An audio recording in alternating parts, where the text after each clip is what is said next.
السلام علیکم۔ حضرت سلیمان علیہ السلام اور ملکہ بلقیس کا واقعہ تاریخ میں مشہور ہے۔ یہ واقعہ قرآن کریم کی سورہ نمل میں بیان کیا گیا ہے۔ میں آج آپ کو اس واقعے کا خلاصہ پیش کرتا ہوں۔ حضرت سلیمان علیہ السلام ایک نبی تھے جن کو اللہ تعالیٰ نے عظیم صلاحیتوں اور ذکاء سے نوازا تھا۔ وہ جنات اور انسانوں کو قابو کر سکتے تھے اور حیوانات کی بولی سمجھ سکتے تھے۔ ان کی مملکت میں بہترین تسلسل و تنظیم پائی جاتی تھی۔ ایک دن حضرت سلیمان علیہ السلام اپنی مملکت میں تشریف لائے تو انہوں نے دیکھا کہ ملکہ بلقیس کا پیغام آیا ہے۔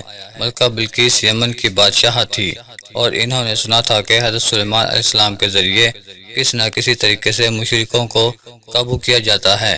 وہ حضرت سلیمان علیہ السلام کی حکمت اور مقام کا پتہ لگانے کے لیے ان کے پاس آنا چاہتی تھی۔ حضرت سلیمان علیہ السلام نے ملکہ بلقیس کا خط پڑھا اور سوال کیا کہ کیا تمہیں ایمان لانا ہے؟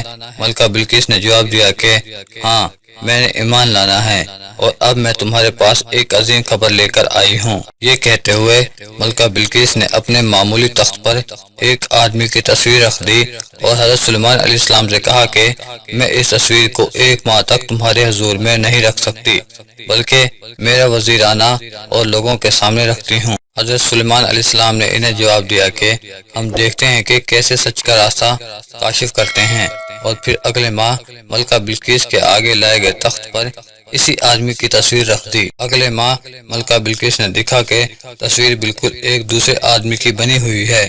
یہ واقعہ ملکہ بلقیس کے دل میں ایمان کی کشف کرتا ہے۔ وہ حیران ہوئی اور حضرت سلیمان علیہ السلام کی طاقت و حکمت کا اعتراف کیا۔ اس واقعے سے ملکہ بلقیس نے اپنے مشرکانوں کو ترک مشرک کیا اور اسلام قبول کیا۔